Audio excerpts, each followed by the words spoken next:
Boa noite, irmãos. Graça e paz do Senhor Jesus a todos. Amém? Mais uma vez, muito feliz por estar aqui com vocês, para nós podermos estudar e aprender mais da palavra de Deus. Amém? Mas antes da gente iniciar, eu gostaria de fazer um convite para os irmãos. Amém? Na próxima semana, provavelmente na sexta-feira que vem, nós estaremos fazendo um estudo especial, um estudo sobre a Páscoa. E esse estudo nós vamos ensinar tudo sobre a Páscoa, toda a explanação, desde a morte de Cristo até a ressurreição de Cristo, dentro do contexto das festas e do calendário bíblico, que não é o nosso calendário. Nós estaremos com arquivos para poder passar em imagem da televisão, com esboços para a gente ver o que significa e os capítulos. Em resumo, o estudo ficou muito lindo, ele está pronto. Eu vou deixar o material gratuito para quem depois quiser só enviar. Então eu peço para você, eu vou estar compartilhando durante a semana. Eu gostaria que você pudesse ajudar a gente a compartilhar a divulgação desse estudo que nós vamos estar fazendo na próxima sexta-feira, do estudo da Páscoa. Então, se você puder, convide seus amigos, convide seus irmãos de congregação, seus líderes de louvor, de ministério, seus pastores, para poder estar junto com a gente e, principalmente, convide aqueles que ainda não conhecem a verdade das Escrituras, para eles poderem estar junto com a gente aprendendo a palavra de Deus. Amém? Então, esse é um pedido que eu gostaria de fazer, que você nos ajude a divulgar a palavra de Deus no estudo que vai ter na próxima semana. Nós teremos um estudo sobre a Páscoa dentro do contexto das festas bíblicas. Amém? Agora podemos ir para o nosso estudo. Amém? Na última semana nós vimos Gênesis capítulo 18, ali quando o Senhor se apresenta a Abraão, a aliança ali que ele faz mostrando que Abraão ia ter um filho ali, Abraão reconhecendo a teofania do Senhor, amém? E depois nós vimos que o Senhor ia descer para Sodoma e Gomorra, porque o pecado de Sodoma e Gomorra era muito grande. E hoje nós estaremos estudando esse capítulo, amém? Eu convido você a estudar, a compartilhar esse capítulo com o máximo de pessoas que você puder. Eu gostaria também de te pedir esse favor. Eu acho que esse aqui é um dos capítulos assim mais observados dentro do contexto de Gênesis, junto com a Arca de Noé ali, onde teve aquele contexto do dilúvio, porque as pessoas eram más. E aqui nós vemos um contexto muito parecido em Gênesis 19 e em Sodoma e Gomorra. Então eu gostaria que você me ajudasse a compartilhando esse vídeo, porque esse é um dos capítulos da Bíblia mais polêmicos que muitas pessoas veem. Muitas pessoas usam isso aqui para poder se defender ou para poder atacar a posição de alguém em relação a alguma coisa. Mas eu quero que você estude, examine comigo Gênesis 19 com um olhar bíblico. Porque o olhar bíblico, ele nos ensina a olhar para nós, não para o outro. Então, hoje nós vamos estar estudando Gênesis 19 com um olhar bíblico, amém? Então, divulga para os seus amigos, porque esse capítulo de hoje é um capítulo muito importante. Nós temos vindo coisas malucas, coisas loucas acontecer cada vez mais nesse mundo e está ficando cada vez mais intenso. E isso aqui, esse estudo de Gênesis 19 é uma forma de nós trazermos as pessoas para perto do Criador, para conhecerem a verdade do Criador. Amém? Então vamos fazer a oração para nós iniciarmos o nosso estudo. Senhor, nosso Deus, nosso Pai, nós agradecemos ao Senhor por mais essa noite, por mais a oportunidade de estarmos aqui aprendendo a Tua Palavra e crescendo no caminho do Senhor, Pai. Que essa palavra, Pai, venha brotar e germinar no nosso coração para poder dar frutos em 30, em 60 e até 100 por um, Pai. Que o Senhor venha testificar o Teu Espírito, Pai, com esta palavra no nosso coração, para que nós venhamos avançar e marchar diante de Ti com linhas retas, com linhas de justiça, fazendo aquilo que provém do teu coração, Pai. E que cada um de nós venhamos sair vivo, com o Espírito do Senhor Jesus testificando no nosso coração, Pai. Faça assim, Senhor, de forma que o reino do Senhor avance na nossa vida e que nós venhamos ser conformados à imagem de Cristo, Pai. É o que nós pedimos e te agradecemos. Em nome do Senhor Jesus, amém. Amém? Vamos fazer então a leitura de Gênesis capítulo 19, amém? Convido você a abrir a sua escritura comigo em Gênesis 19 para fazermos a leitura. E disse assim, Gênesis 19, verso 1. E vieram 2 anjos de Sodoma à tarde, e Ló estava sentado no portão de Sodoma. E Ló, vendo-os, levantou-se para encontrá-los, e ele curvou-se com a sua face em direção à terra.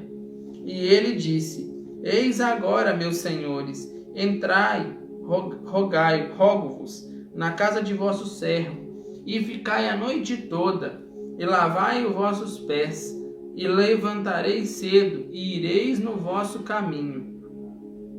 E eles disseram, não, nós permaneceremos na rua toda noite. E insistiu com eles grandemente Ló, e foram com ele, e entraram em sua casa, e lhes fez um banquete, e assou pão ázimo. Grifa essa palavra, pão ázimo. Pão ázimo é pão asmo. Então, isso aqui você vai grifar na sua escritura, porque se você tem a pretensão de estudar comigo a Páscoa, você vai ver muito pães asmos no estudo de sexta-feira, amém? Então grava pão asmo aí. E ele assou o pão asmo, e eles comeram. Mas, antes que eles se deitassem, os homens da cidade, até os homens de Sodoma, rodearam a casa toda, tanto velhos como jovens, todo o povo de cada quarteirão. E eles chamaram Ló e lhe disseram, onde estão os homens que vieram a ti esta noite? Traze-os fora até nós para que possamos conhecê-los. Em algumas traduções, aqui esse conhecê-los venha possuí-los ou abusar deles. Aqui eu acho que já ficou muito claro o contexto do qual era a mentalidade do povo de Sodoma, ok? E Ló saiu à porta até eles e fechou a porta atrás de si e disse, rogo-vos, irmãos, que não venhais agir tão perversamente. Versículo 7 já confirma o versículo 5. Versículo 8. Eis que eu tenho aqui 2 filhas que não conheceram homem nenhum, virgens, assim dizer. Suplico-vos, deixai que eu as traga a vós, e fazei a elas o que for bom aos vossos olhos. Porém, a estes homens não façais nada, pois eles vieram sob a sombra do meu telhado. E eles lhe disseram, para trás. E eles disseram novamente, esse indivíduo veio aqui para peregrinar entre nós, e ele quer ser juiz. Agora agiremos pior com você, Ló, do que com eles. E pressionaram Ló severamente sobre Ló, e chegaram perto de quebrar a porta. Mas os homens estenderam suas mãos e puxaram Ló para dentro da casa, até eles fecharam a porta. Versículo 11. E eles feriram os homens que estavam à porta da casa com cegueira, tanto pequenos quanto grandes, de modo que se cansaram de tanto achar a porta. E os homens disseram a Ló, tem mais alguém aqui? Genro, e teus filhos e tuas filhas, e qualquer um dos que tiverem na cidade, traze-os para fora deste lugar. Versículo 13. Porque destruiremos este lugar, porque o clamor deles tem subido diante da face do Senhor, e o Senhor nos enviou para destruí-lo. E Ló saiu e falou a seus genros, que haviam casado com suas filhas, e disse-lhes, levantai-vos, saí deste lugar, porque o Senhor destruirá esta cidade. Mas parecia como alguém que zombava dos seus genros. Ou seja, nem os genros, aqueles que tinham acabado de se casar com as filhas de Ló, mas ainda nem tinham cumprido totalmente o matrimônio, nem mesmo eles acreditaram em Ló. Versículo 15. E quando a manhã surgiu, então os anjos apressaram Ló, dizendo: levanta-te, toma tua esposa e tuas 2 filhas que estão aqui, para que não sejas consumido no castigo da cidade. E enquanto ele demorava, os homens seguraram a sua mão e a mão de sua esposa e a mão de suas 2 filhas. E o Senhor foi misericordioso com eles, e tiraram-no e puseram-no fora da cidade.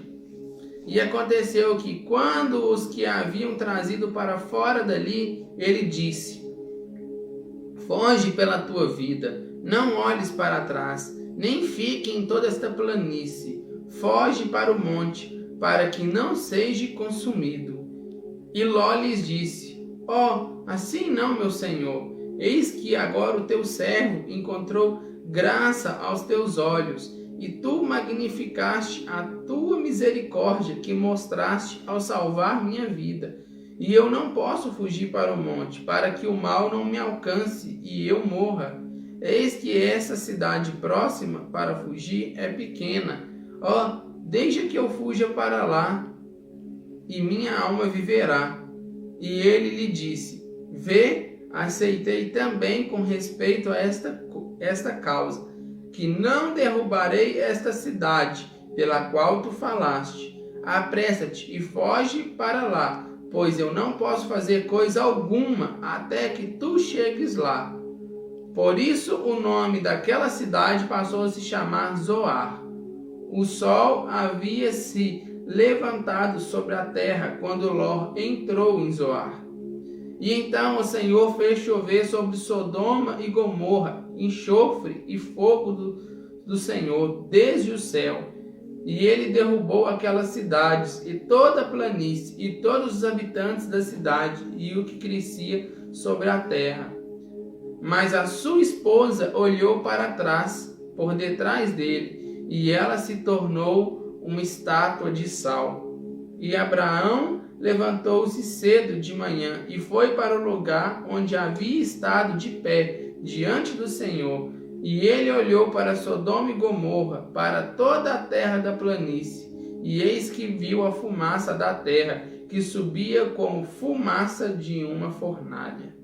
E aconteceu que, quando o Senhor destruiu as cidades da planície, o Senhor lembrou-se de Abraão e retirou Ló do meio da destruição, quando ele derrubou as cidades em que Ló habitava.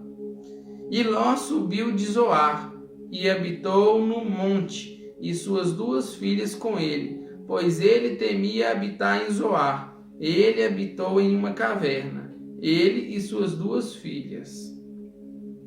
E a primogênita disse à mais jovem: nosso pai está velho, e não há homem na terra para casar conosco, segundo a maneira de toda a terra.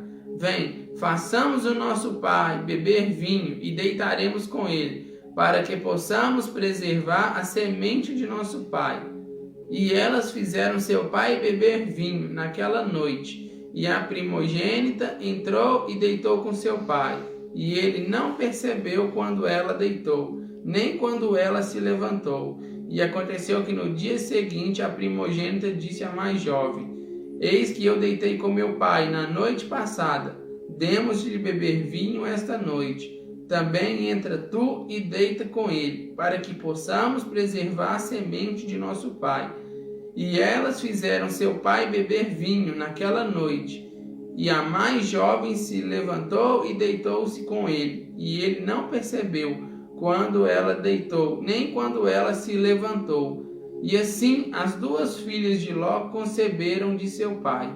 E a primogênita deu à luz a um filho, e chamou seu nome de Moabe. Este é o mesmo pai dos moabitas de hoje em dia. E a mais jovem, ela também deu à luz a um filho, que se chamou Ben-Ami. Este é o mesmo pai dos filhos de Amon até esse dia. Amém? Glória ao Pai.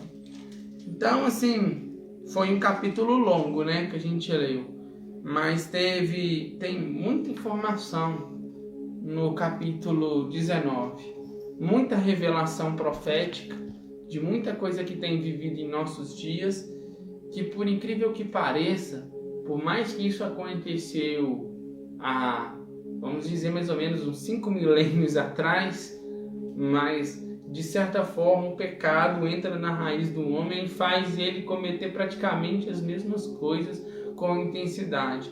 Por isso que o que nós vemos é meio que como se fosse um déjà vu. Algo que aconteceu lá atrás parece como quem quer acontecer tudo de novo, mas na verdade é por causa do nosso coração. Então, o Senhor deseja de todo o coração que nós nos arrependemos para que Ele venha conosco com misericórdia e com amor, e não com ira e justiça. Amém?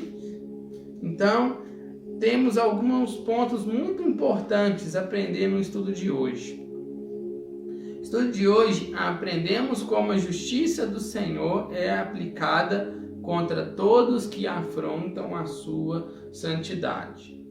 Nós gostamos de falar muito que Deus é amor, Deus é Pai, Deus é misericordioso, certo? E Ele realmente é. Mas Deus, Ele também é santo.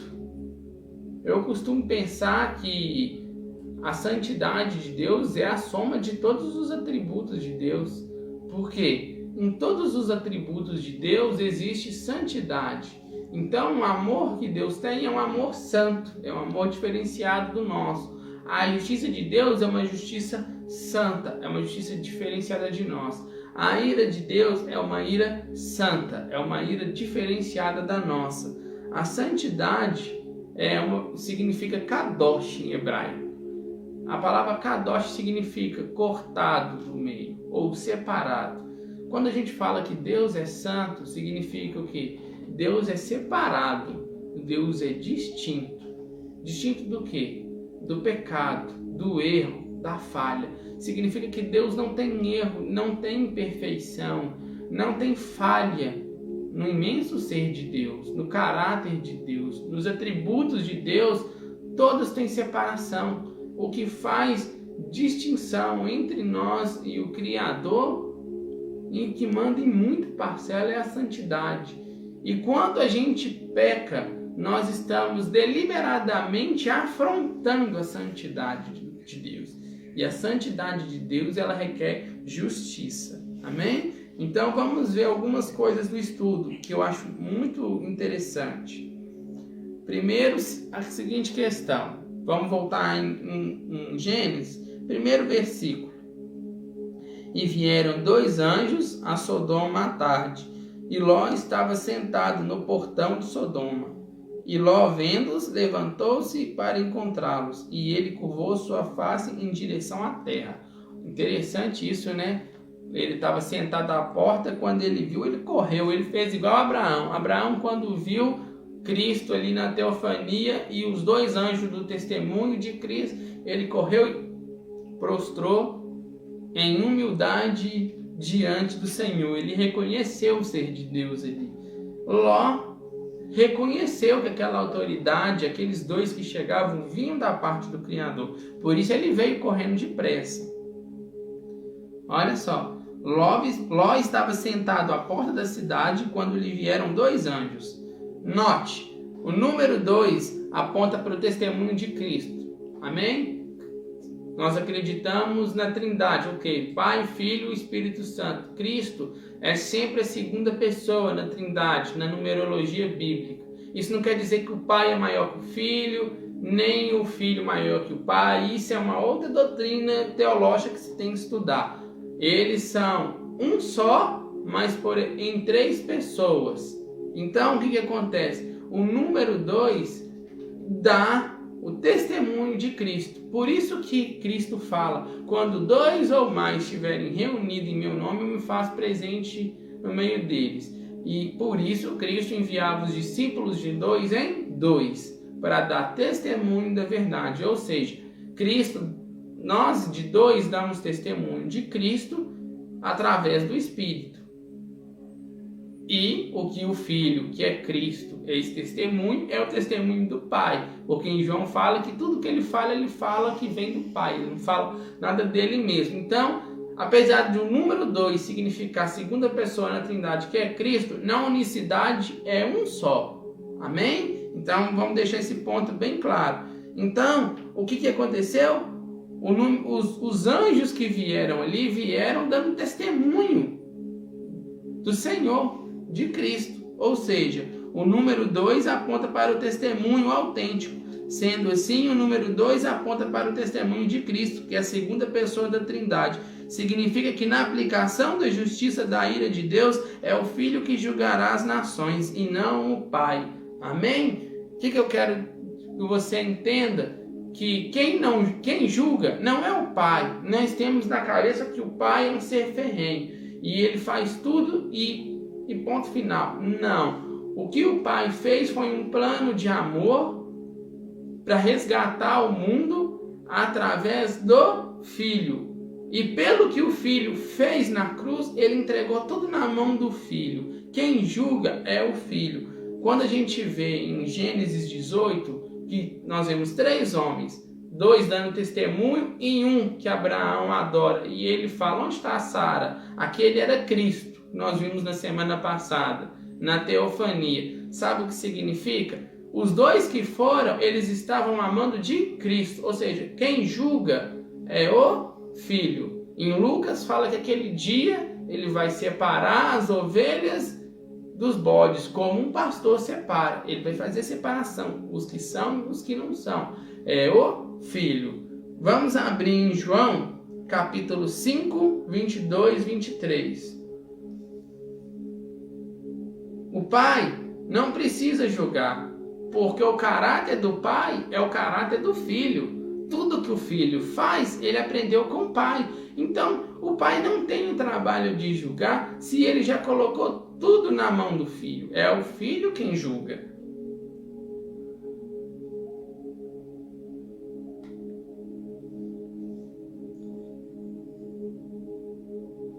João, capítulo 5, 22, 23.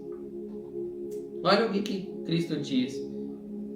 E também o Pai a ninguém julga, mas deu ao Filho todo o juízo, para que todos honrem o Filho, como honram o Pai. Quem não honra o Filho, não honra o Pai que o enviou. Deu para você entender? Tudo o Pai colocou na mão do Filho, para que o Filho julgue a todos. Só que o Filho, primeiro, ele não veio para poder julgar, ele veio para te resgatar. O Filho só vai te julgar se você negar o resgate que ele fez por você na cruz.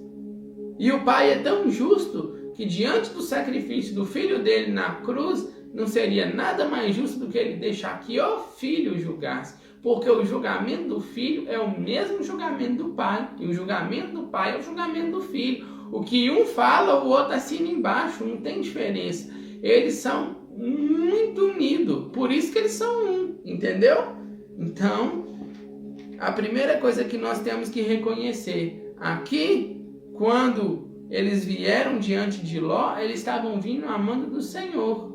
Ou seja, o que o Filho decretou, eles foram fazer a vontade do Senhor. Agora é interessante que a primeira coisa, a gente percebe que eles vieram amando do Criador, certo? Eles vieram executar o juízo que foi entregue pelo Filho. Agora, olha o que Ló fez. Presta atenção. Essa aqui é a chave para você alcançar a misericórdia do Filho. Essa é a chave. Se você quer a misericórdia do Pai que foi dada pelo Filho, essa é a chave.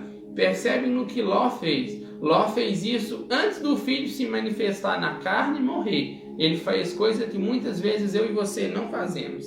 Preste atenção.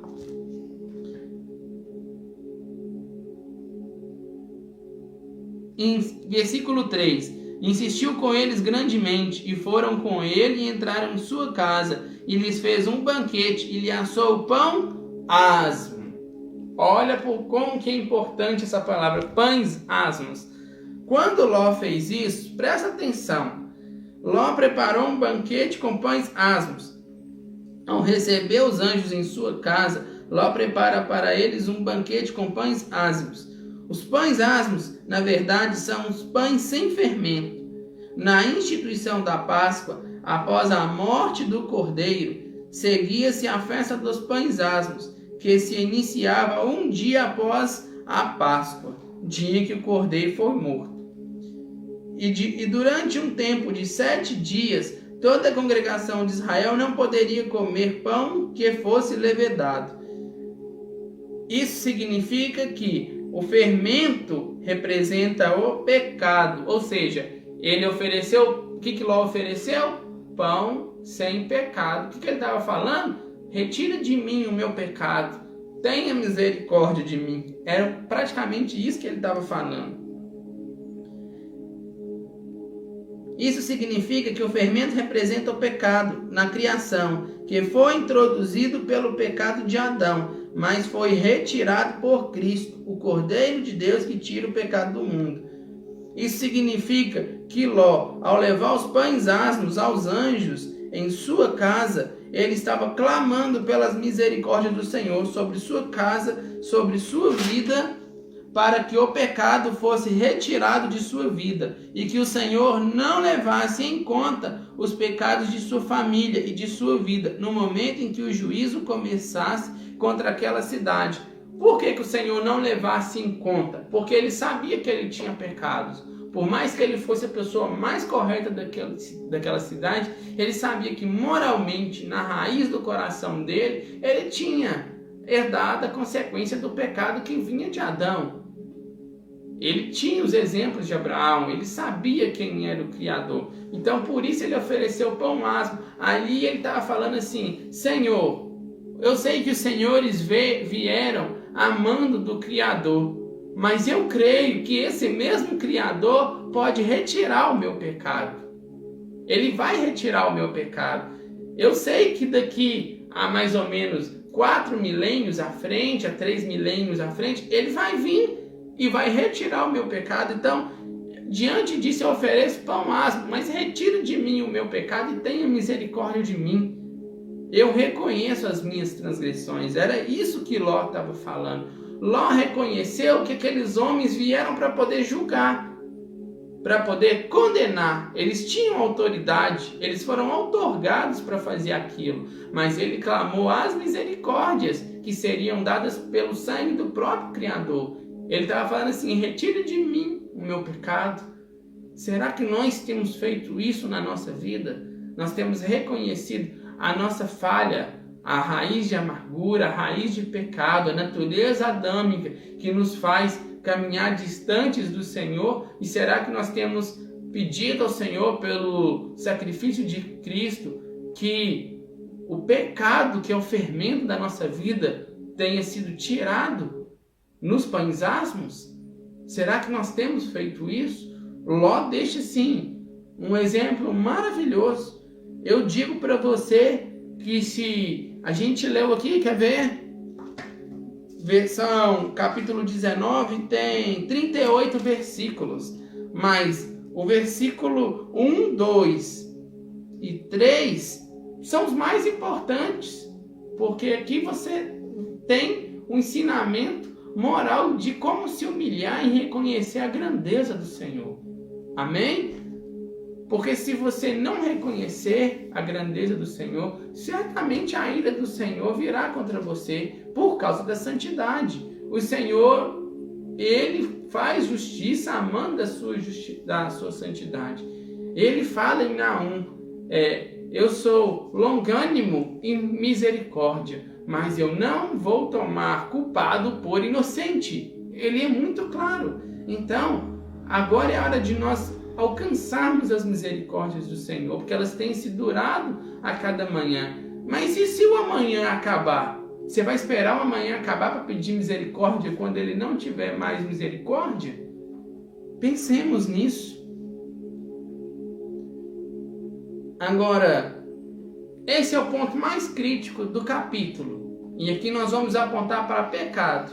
Aqui nós vamos mostrar o tamanho do fermento que é na minha e na sua vida. Os 2 primeiros pontos. O que faz o livro de Gênesis, capítulo 19, ser tão criticado por alguns e ser usado tanto por outros para poder atacar o pecado de alguém. Como eu volto a dizer, o nosso olhar para a Bíblia tem que ser sempre clínico. É você pegar o contexto, olhar biblicamente para dentro de você. A palavra de Deus tem que ser para você como um espelho. Quando você a lê, na meditação do Espírito Santo, ela te fala no coração e você vê como um espelho. Essa parte do cabelo não ficou legal não. Aqui, tá um pouco sujo, preciso limpar. Assim tem que ser a palavra de Deus. Você olha e ela volta para você. E você vê os defeitos para você tirar da sua vida. Então, nós vamos olhar para essa parte, que é a parte que vai apontar. Essa é a parte do capítulo 19 que dói, porque mostra os nossos erros. O tamanho do pecado de Sodoma e Gomorra, Admá e Zeboim. Por que eu coloquei Admá e Zeboim? Porque no capítulo 14 nós vemos lá que eram 5 cidades. Dessas 5, a gente viu no 19 que ele pediu uma, que virou Zoar, que era menor. As outras 4 foram destruídas. Mas o pecado das 4 eram a mesma. Diz assim: o Senhor desceu para aplicar a sua ira contra essas cidades, pois os pecados delas eram muitos. Ali os homens estavam em total desacordo com o Senhor, pois, tendo testemunho do poder do Senhor, Gênesis 14, 16, 17, se você ver, eles tinham um testemunho, porque eles foram levados escravos por outro povo e por causa de Abraão, o Senhor interviu a favor deles e eles voltaram livres e ainda trouxeram despojos daqueles que os levaram cativos. Então eles tinham testemunho do Senhor. Eles não viveram porque simplesmente eles quiseram rejeitar a palavra do Senhor. Preferiram seguir o desejo do seu próprio coração. Vontade, desejo. Levando a vida de acordo com os seus próprios prazeres, ou seja, deleite, vontade de fazer. Romanos 1, 18, 32. Vamos abrir? Vai apontar para o pecado.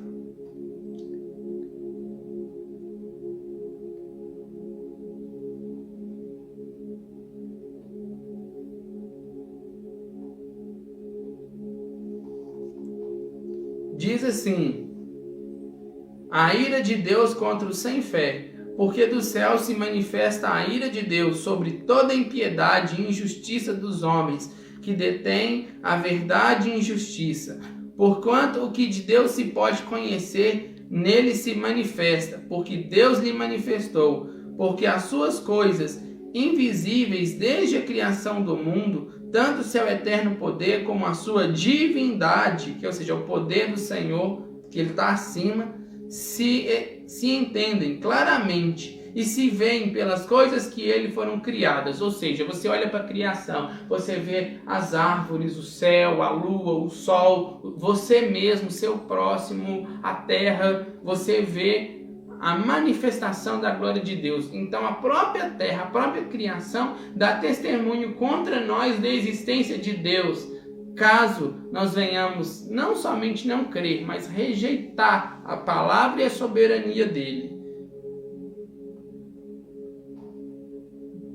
Porquanto, tendo conhecido a Deus, não o glorificaram como Deus, nem lhe deram graças. Antes, em seus discursos, se desvaneceram, e seu coração insensato se obscureceu.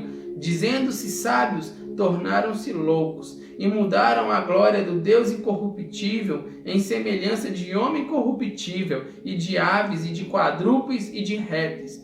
Portanto, isso Deus os entregou às suas concupiscências de seus corações e imundícia, para desonrarem seus corpos entre si. Pois estes mudaram a verdade de Deus em mentira, e honraram e serviram mais a criatura, ou seja, o próprio homem, do que o Criador, que é bendito eternamente. Amém. Por isso Deus os abandonou às paixões infames. Sabe que infames? Desejo depravado da carne, porque até as suas mulheres mudaram o uso natural contrário à natureza. E semelhantemente também, os homens, deixando o uso natural da mulher, se inflamaram em sua sensualidade, uns para com os outros, homens com homens, cometendo torpeza e recebendo em si mesmo a recompensa que convinha ao seu erro. E como eles não se importam de ter conhecimento de Deus, assim Deus os integrou a um sentimento perverso para fazerem coisas que não convêm, estando cheios de toda iniquidade, fornicação, malícia, avareza, maldade, inveja, homicídio, contenda, malignidade, sendo murmuradores, difamadores, aborrecedores de Deus, injuriadores, soberbos, ou seja, se acha muito, presunçosos, inventores de males, desobedientes aos pais e às mães, nécios e infiéis nos contratos, ou seja, nunca cumpre um contrato que faz, sempre dá um cano em alguém, fez uma aliança, termina a aliança, acaba sendo um infiel, sem afeição natural, ou seja, mutila a si próprio, não tem amor ao seu próprio corpo,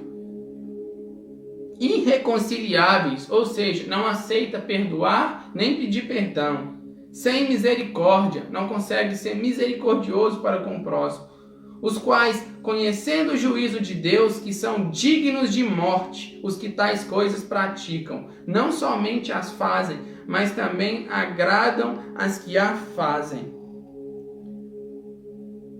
Agora vamos a Apocalipse 22:15. Pesado, né? Apontou muito pecado. Mas esse é o Deus que a gente crê. Se você crê realmente no Senhor, que Ele é o seu Deus, você precisa tomar, assim como eu, meu irmão, uma posição diante dEle para andar de caminhos retos, porque essas coisas Ele não vai levar em conta. E isso vale para mim e para você. É um olhar clínico, como eu falei. É você olhar Romanos 1, do 18 ao 32, fala e bate e dói, mas é para você olhar para ele e ver se está refletindo dentro de você, e se você tiver, você precisa tirar, pegar e arrancar fora. Igual quando você vê que seu cabelo está mal arrumado, você corre e vem e penteia, para você ficar bem aparente, porque Deus é santo, Deus não aceita falha. Vamos lá, Apocalipse 22:15.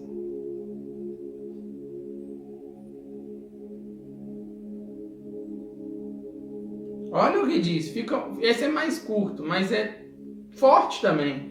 Mas ficarão fora do quê? Do reino, dos céus, da onde o Criador está. Cães, feiticeiros, fornicadores, homicidas, idólatras e qualquer que ame e comete mentira. Suas próprias atitudes demonstram que não havia arrependimento em seus corações. Você olha, quando a gente volta para Gênesis 19, e Ló fala assim, toma as minhas filhas e faze com eles, olha o que eles falam para Ló, nós vamos fazer pior conceito com elas do que o que nós vamos fazer com eles. Sabe o que significa? A malignidade está tão formada no caráter que já não se tem mais vontade de arrepender e voltar atrás. Então, o que eu falo para você? Eu não vim aqui, muitos estão achando assim, o Thales veio aqui para combater homossexual. Eu não vim aqui combater homossexual. Eu tenho amigos que são e oro para eles para que o Senhor mude o coração deles. Meu papel não está aqui para poder condenar. Sabe por quê? Pode existir uma Sodoma e uma Gomorra dentro de mim e de você. E eu e você precisamos vigiar para poder tirar isso. Nós abrimos no peito para bater contra uma ideologia de gênero, mas cantamos músicas que fazem apologia à fornicação e ao adultério. Você acha que para o Criador tem diferença um adultério, eu ser infiel à minha esposa, ou eu ficar fornicando, que é o quê? Eu posso ficar com quem eu quiser, terminar com quem eu quiser, eu posso ter relação sem ter casamento, eu não preciso fazer essas coisas. E você acha que para o Criador isso tem diferença do pecado de um homossexual? E você acha que eu falar assim, aquele cara matou fulano, ele tem que morrer, ele tem que passar 30 anos na cadeia, mas eu estou desejando dentro do meu coração que você morra. Eu só não pratico o mal, mas o mal já está fincado dentro do meu coração. Você acha que para o Criador tem diferença? O cara que está matando o outro, que está trocando tiro na vida e está matando um ao outro, aquele ladrão que está atirando nos policiais e vice-versa, contra mim que estou desejando o mal para o meu irmão? O que o Senhor disse para Caim? Vê que o mal já te espreita e deseje te destruir. Cabe a ti dominá-lo. Eu estou aqui para te dar uma força e estou te dando um toque. Sabe por que o Criador falou isso para Caim? Porque o desejo de Caim matar já tinha nascido antes dele cometer o ato. Nós costumamos criticar quando as pessoas cometem. Mas será que você, que eu, temos pensado que isso pode estar dentro de nós? Você acha que quando eu não falo más palavras que magoam alguém, que faz alguém chorar, eu sou diferente de alguém que comete um assassinato? A palavra fala que todo aquele que odeia o seu irmão é homicida. Quando eu sou presunçoso, eu sou orgulhoso de mim mesmo a ponto de não me arrepender. Você acha que eu sou diferente daquele que está em fornicação? É muito fácil a gente julgar o próximo. O difícil é a gente olhar para a gente. É isso que eu estou falando. O livro de Gênesis, capítulo 19, não é um apontando para vai ficar fora os cães, os fornicadores, vai ficar fora tal, vai ficar fora tal. Não, filho. Ele está falando assim, vigia para você saber se você não é um fornicador. Ponha você à prova para saber se você não é um adúltero. Ponha você à prova para saber se você não é um mentiroso. Se você não é um homicida. Se você não é um cão. Sabe o que é um cão? Um cão é um covarde. Você sabe o que é um covarde nas Escrituras Sagradas? Covarde é aquela pessoa que conhece o Evangelho, mas não toma uma posição de viver realmente o Evangelho. Esse é o covarde, aquele que não decide viver por Cristo. Então, eu não estou aqui vindo para te apontar seu defeito. Eu estou vindo aqui para te mostrar clinicamente que você e eu, nós precisamos pegar esses textos e olhar para dentro de nós mesmos e ver se isso não está acontecendo dentro da gente. Porque senão, olha o que vai acontecer. Às vezes você está metendo pau em Sodoma e Gomorra. O mundo já está vivendo Sodoma e Gomorra. As pessoas estão invertendo os valores do Criador, estão invertendo, transformando aquilo que é profano em santo, e aquilo que é santo estão transformando em profano. Que nós estamos vivendo no fim dos tempos, que a volta de Cristo está cada dia mais iminente. Se você é cristão, não importa se você é evangélico ou católico, se você acredita nas Sagradas Escrituras, isso para mim e para você é um fato, que o mundo já vive em dias devassos, em que cada vez vai ficando pior. Nós vemos pela nossa juventude, ela está terrível e distante do Criador. Eu oro para que os nossos jovens abram os olhos para servirem ao Criador, porque eles não sabem o potencial que eles têm na mão do Criador, como diz em João. Jovens, eu vos escolhi porque sois fortes, que têm vencido o maligno. Por isso o maligno tem prendido tantos jovens em droga, alcoolismo, fornicação, em tanto bailinho, porque o dia que ele acordar, ele não sabe o arraso que ele pode fazer no inferno. A maior parte dos grandes heróis da fé eram jovens, só para se saber. Então, nós precisamos nos enquadrar que o mundo lá fora já é uma Sodoma e Gomorra, não é novidade. A questão é, será que ela não está ficando gostosa no meu e no seu coração? Olha o que aconteceu. Essa é a segunda parte, ó.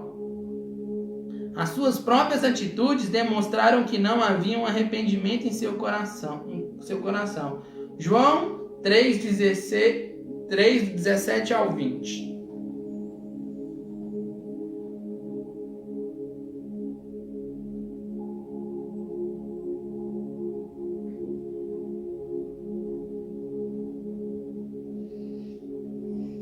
Porque Deus enviou seu Filho ao mundo, não para que condenasse o mundo, mas para que o mundo fosse salvo por ele. Quem crê nele não é condenado, mas quem não crê já está condenado, porquanto não crê no nome do unigênito Filho de Deus. Deu para você entender? O Senhor não tem prazer em te condenar, nem me condenar, nem condenar ninguém. Antes ele prefere que nós mudemos o nosso comportamento. Todavia, se nós não mudarmos o nosso comportamento, já estamos condenados. E a condenação é essa, que a luz, que é Cristo, veio ao mundo. E os homens amaram mais as trevas, ou seja, suas más obras, do que Cristo. Porque as suas obras eram más. Porque todo aquele que faz o mal odeia a luz e não vem para a luz, porque as suas obras não sejam reprovadas. Para que as suas obras não sejam reprovadas. Ezequiel 33:11 diz o seguinte: como o Senhor não tem prazer em me condenar e te condenar, mas Ele vai me condenar e te condenar se eu e você não tomarmos uma posição em abandonarmos as nossas práticas e os nossos males e nos convertermos a Ele.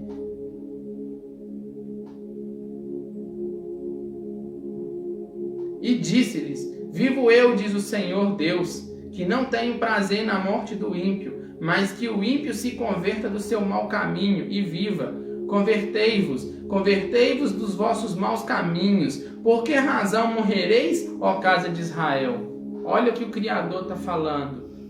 Por que eu tenho que matar vocês? Não é melhor vocês mudarem? Então, que nós venhamos mudar, meu irmão. Porque se a gente não mudar, infelizmente, já estamos condenados. É só tomarmos uma posição. A salvação é Cristo. Ele já fez isso por nós. Já pagou toda a nossa dívida e riscou ela no Calvário. Mas nós precisamos tomar uma posição.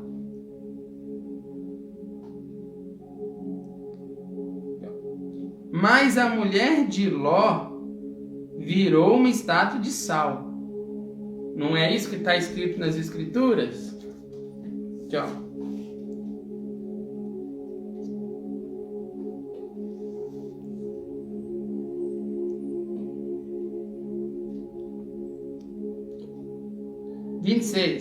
Mas a sua esposa olhou para trás dele e ela se tornou uma estátua de sal. Sabe o que significa? O coração dela estava em Gomorra, por isso ela levou a ira. Quando você ama o Senhor e anda em seus caminhos, não existe nada nesta vida que possa ser maior do que Ele mesmo, ao ponto de outras coisas te importarem. Se os seus desejos nessa vida, não importa, se você quer ser um grande empresário, se você quer ser um dono de lojas, um fazendeiro, não importa o que é o pensamento, se você quer ser um grande estudante das Escrituras, um músico, se você quer ser um grande pai de família, se alguma coisa nessa vida é mais importante para você do que Ele, a ponto de você não abandonar suas más práticas, então você não tem. Se os desejos desta vida são maiores que o amor que temos pelo Senhor, então, na verdade, o nosso coração é tão sujo quanto daqueles que rejeitaram ao Senhor, para viverem segundo as suas vontades e concupiscências. Logo, o Senhor não fará distinção em sua ira, na hora de aplicar a sua justiça contra o pecado. Vou finalizar aqui, ó, Mateus 10, 37 e 38.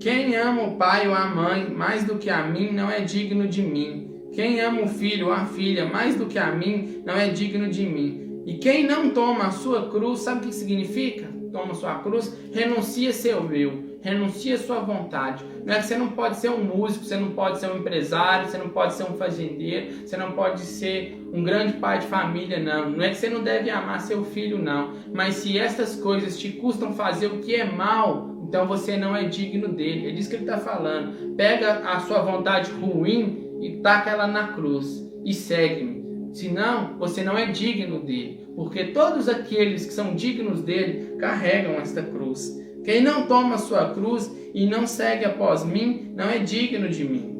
Mateus 13, 22, 30, 23. Mateus 13, 22, 23.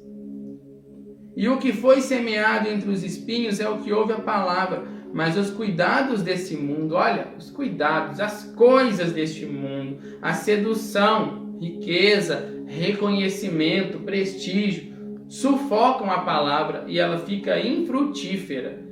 Mas o que foi semeado em boa terra é o que ouve e compreende a palavra e dá fruto e produz 100, 60 e 30. Sabe? O que tem sufocado? Será que nós temos sido esse servo que é uma semente entre espinhos? Vamos carregar a nossa cruz e seguir, porque em 1 Pedro 16 diz: sede santo porque eu sou santo. Então, a justiça do Senhor, ela vem para poder corrigir em nós a nossa afronta contra a santidade de Deus. A santidade de Deus requer justiça e é contra o nosso pecado. E a forma como a justiça de Deus age contra nós é ira. Agora eu quero que você pense nisso. Semana que vem é Páscoa. Quando ele morreu naquela cruz, ele pegou toda a sua iniquidade, todo o seu pecado, que você já cometeu, que você anda cometendo, que você vai cometer. Porque eu falar que você não vai, que eu e você não pode pecar, não quer dizer que eu e você não podemos pecar lá na frente. Pode acontecer sim, um acidente. Eu não sei se amanhã eu vou cair num erro, eu posso estressar, brigar com a minha esposa, agir e pecar. Mas isso não me dá o direito de pecar. É andar em santidade para não pecar. Mas isso não quer dizer que possa acontecer que eu nunca mais vou pecar. Por isso, quando ele morreu na cruz, ele morreu para pagar o pecado do passado, do presente e do futuro, caso eu cometa algum no futuro. Porque ele está atemporal. Ele sabe se eu ainda vou cometer pecado lá na frente ou não. A questão que eu quero que você pense é, quando ele estava ali, crucificado no Calvário, toda a ira de Deus que veio para poder fazer justiça à santidade recaiu sobre ele, em vez de recair sobre mim e sobre você. Por isso ele tomou. Então, agora é hora de nós arrependermos. Eu não estou te dando um desconto falando que você pode pecar, que está tudo certo.